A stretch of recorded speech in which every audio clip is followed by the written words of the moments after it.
All right, here's the issue, okay? I'm a black woman. Y'all can see that in the video.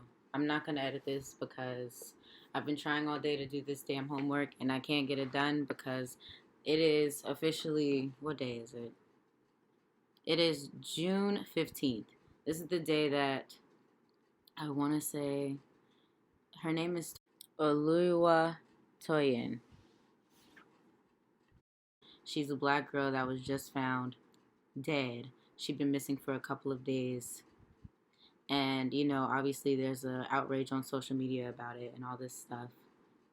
And this is my issue, all right? I'm probably going to say that a lot, but it's that deep. Her name is Oluwatoyin Salau, I think. I could be wrong. Anyway, this is my thing.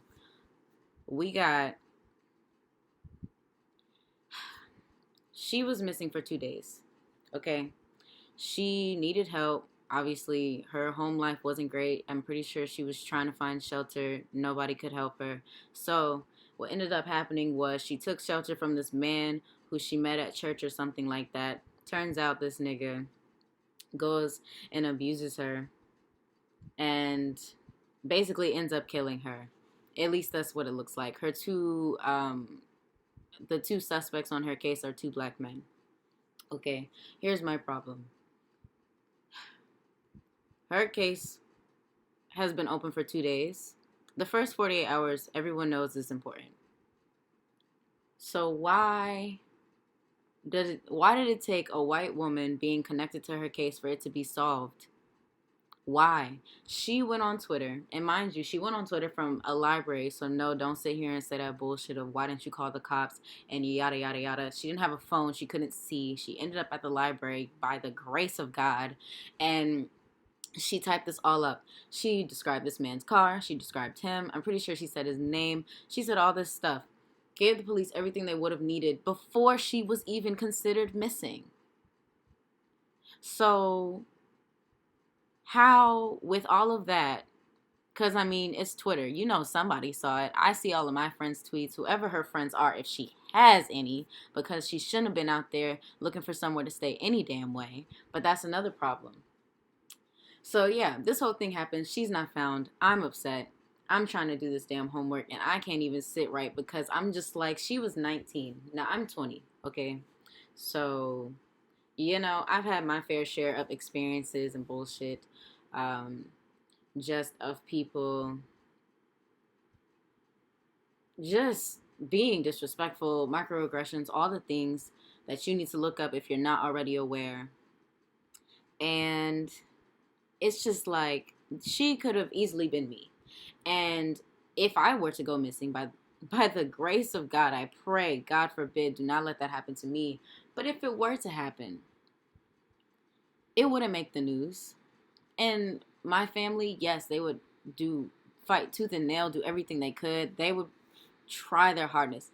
And as much as you can, you try to avoid getting in trouble like that. But at the end of the day, in a world where nobody is thinking about you, nobody cares about you, nobody is trying to protect you, all I got really that I feel is my family, because me personally, I support everybody. I support black people, Hispanic people, Asian people, white people, Indian people, all of the ethnicities, nationalities, and all the things that come in between that.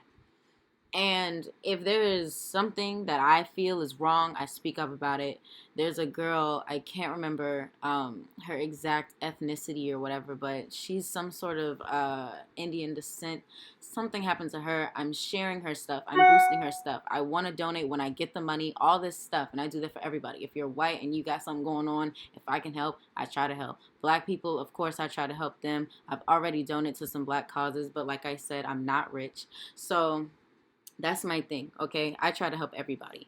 And I know a lot of black women that are just like me who want to see everybody win and will do anything and everything to make sure that we see people win, because you know what it's like to have so many people against you. So, when I see that this black girl's gone missing and on every form of social media, I either see people ignoring it, I see people making a simple post, a hashtag, and keeping it moving. This girl is dead. She was 19. What were you doing at 19? You know how old you, like, do you understand the issue with someone dying at 19? And what sucks about it is when you are black, hell, especially when you're a black woman, because even if we just look at history, there were black women who were lynched, there were black women who were hung, there were black women who were beaten and bruised and all the things, flogged, whatever you want to call it, whatever you want to refer to. There were black women who experienced that same thing. But we don't focus on that when we're learning history, if we focus on our history at all.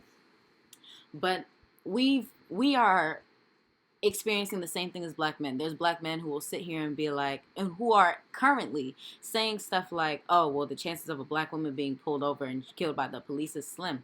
That's not true. Look it up. Look up how many black women have died at the hands of the police in the past 5 years. It's similar. Now, no, we don't get all the, hoopla and stuff online, but it happens. And we're just as scared as y'all. And I understand that it is of the, it is a colonizer's ideal to separate people they are trying to oppress, which is why I hate that we even have to have these conversations about intersectionality and what's different about being a black woman versus being a black man and whose struggle is harder. I'm not competing, okay? I don't want to win that argument. But if we're looking at history, if we're looking at what's happening, what's been happened, what happened today, it's not even. There's black women who suffer in silence. There's black women who suffer at the hands of black men. And I'm not saying that there's no black man that has ever suffered at the hands of women, because I understand that there's some people that shouldn't be mothers, that are the mothers to black boys, who treat them wrong. I know there's black women molesters out there somewhere. I know. But what the problem is the narrative tied to it. If you ask a black woman, this woman raped this little boy, all of us are going to say that's wrong. I can't think of a black woman anywhere that would be like, that's cool. But if a black man rapes a little girl, if a black man rapes anybody, we be making excuses. And it ain't just black men who do it. There's some enablers in the black woman species too. But what bothers me is the acceptance of it. It's not challenged. It's not questioned. It just is okay. And on top of that, the conversations that happen when black women are not around, how does that go? How does that look? Are y'all saying, hey, man, I don't think that's cool. That's kind of fucked up. You shouldn't say shit like that. There's men online as we speak that are saying stuff like, man, all these black women want to do is talk about how we're bad. No, that's not at all the case. Most black women, if you look at statistics, want to marry a black man. So don't sit here and say that we don't like black men, we don't love y'all, all this stuff, because we are at the protest. We show up for y'all. We are doing everything in our power. And I'm talking about the collective, the majority. Now, I'm not saying that all black men do not stand up for black women, do not care for black women. I have a brother. He is a great person. He stands up for me. He is a good example of what a black man should be. But he's not the majority. And y'all know that because y'all know each other. If you are out here cheating on black women, you can't possibly say that you respect all black women. You can't, because you're being disrespectful. But that's another conversation. You can't sit here and say that this big fat black bitch is ugly and then say you respect all black women. You want to see us all win. You want to see us all live. You cannot look at a gay black woman and subject her to your sexual comments that you think are funny when they're not. They're disrespectful as hell and trying to erase their sexuality. And on top of sexuality, there are trans women, trans black women who die way more often than we would ever know because nobody cares to talk about it, to study it, to look at it, to save them. Aside from, of course, black women, some black men, some people of other races, but not nearly enough because they're still dying a lot. And we sit here and we say Black Lives Matter, but some of y'all are being real particular with who you are including in that hashtag.